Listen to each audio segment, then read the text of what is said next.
Right, I get to introduce you. I know, the sun is always Hello, everybody. Hello, how are you doing?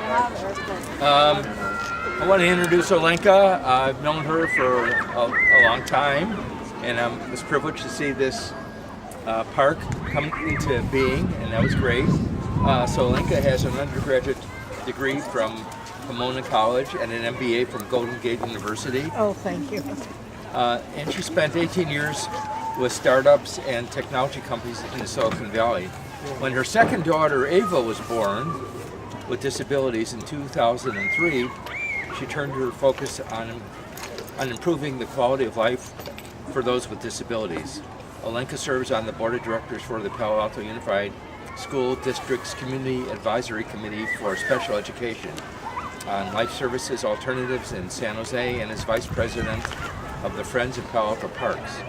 In June 2014, Olenka was presented with the prestigious Jefferson Service Award in recognition of her efforts to make this playground a reality. So let's thank Olenka for hosting us today. I'm going to update your intro a little bit. That's so nice, thank you. And actually, to add to that, which sort of speaks to this class, is just last month, Magical Bridge Playground was selected to represent an example of a new kind of truly universal design that's been, mindful of all abilities and all ages. So we were delighted to be part of the Davos World Economic Forum last month, which is really exciting because it sort of speaks to the fact that they're now, inclusion was one of the 4 pillars that they're talking about as a way to make the world a better place. So I'll be brief with this, and then I want you guys to enjoy what you would like to do. As Dave said, right, so my second daughter was born with some disabilities, and I was truly just looking for a place to take both of my kids to a playground, right? So I assumed I was living in the hub of technology, innovation. Surely there would be a playground I could take my kids to, and Ava was unable to sit, unsupported in a swing.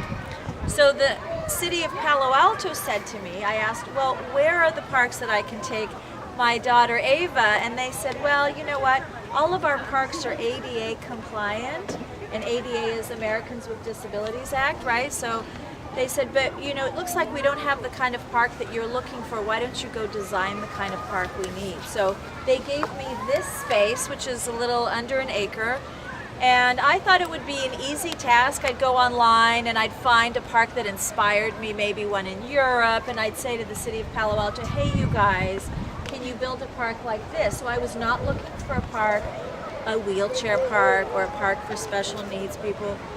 I just wanted a park that would be for everyone, right? And apparently there wasn't such a place. So we took on the task. I assembled a group of volunteers, right, dusted off all my business skills that I could think of, and just started researching and finding what really makes a playground delightful for everyone. I mean, it started with my daughter's need, but it quickly pivoted to a parent that's in a wheelchair that has typical kids, the visually impaired community, people that are cognitively one age and developmentally another, right? So I think I told this group at some point that of people with disabilities, 93% are not using a wheelchair, which means it's wonderful that the ADA has originally started by being mindful of our community that uses a wheelchair, but the reality is, especially as it relates to a playground, there are people that have autism in our communities, 1 in every 45, right?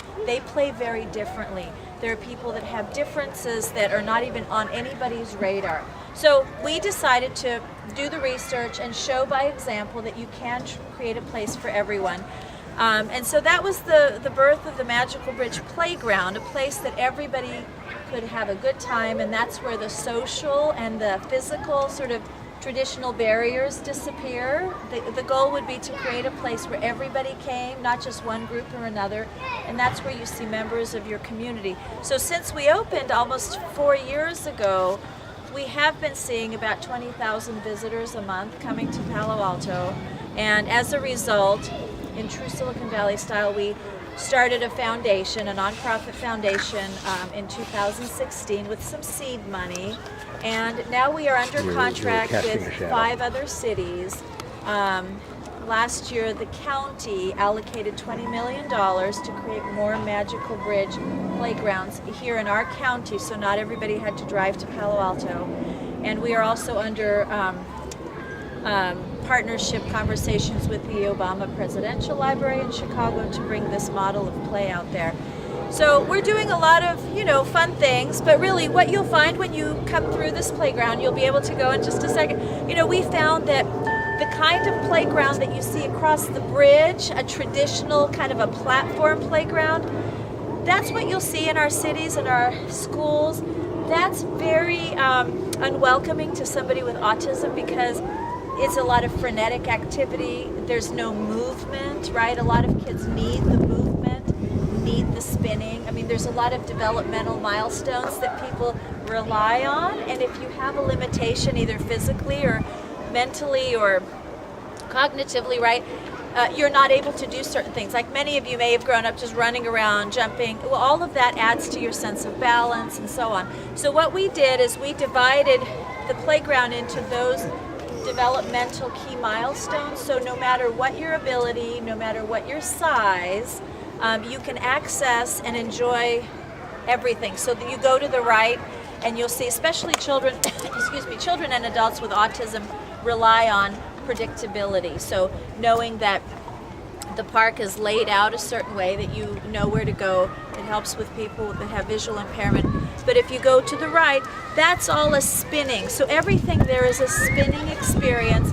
But if you can lay down, if you're in a wheelchair, if you can sit, you will experience the spinning, right? Likewise for all the different areas. We also have a laser harp towards the back. It's sort of a celebration of technology in the valley. Jen Lewin is an artist that goes to Burning Man. She's been going for 30 years. And that harp is the Oriental scale sound, which is very soothing to a child with autism. Most places that you go with somebody that does have autism, the noise can be very frenetic and overstimulating, and they will stay away from crowded spaces because of it. The ground surfaces are, flat. There's a lot of thought that was put into the texture, the playhouse for community gathering. We have a patented item here which is on a slide, so when you come down in a wheelchair you can scoot over and not fall to the ground right away, you just move over. And, really, the idea is that we didn't think we'd be building more, so I felt this was my community services, box. I checked for life, but as we develop the new playgrounds, Redwood City is under construction. We are going beyond what we did here. We're doing a lot more innovation for the visually impaired, which we did not, I feel, do very much here in this. We did some basics, but we can do more. And what is astounding is that this is an untapped market, right? There's nobody that's really doing the real research to create playgrounds that are delightful for everyone.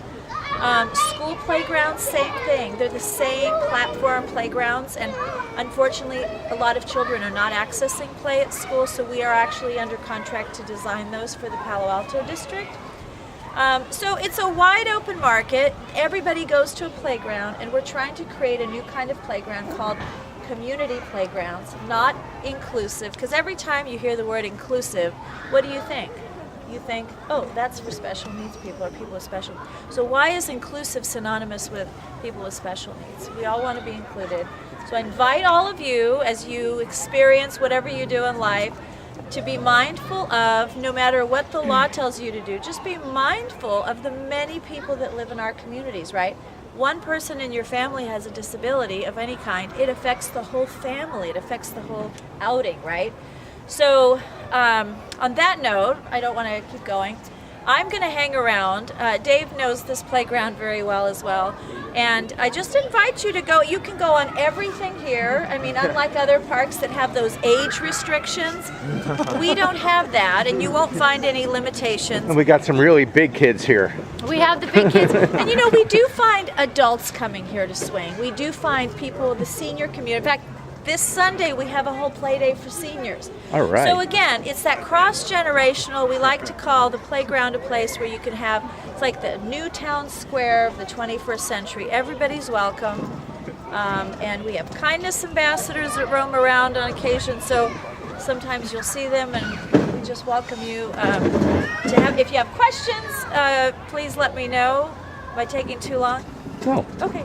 So, on that note, good. Yeah. So what I want everybody to do is check out all the rides, get in them, have a good time, have fun, think about accessibility, disability, watch some of the kids play, and it'll be good if you go into the playhouse and the slides. And I'd like to get a picture of as many people as possible on this rope twist turning thing. And is anybody camera shy? Because I'd love to be able to do a quick, just a picture of you guys here at the festival. It's always such an honor. Is that okay? Just real casual. Yeah, I thank you. have a camera. Oh, And you know, it doesn't have to be a form. Okay, you guys are good. Okay, Yeah. I can send this. Ready, Dave? yeah. And on that note, let's go play. Yeah. Let's go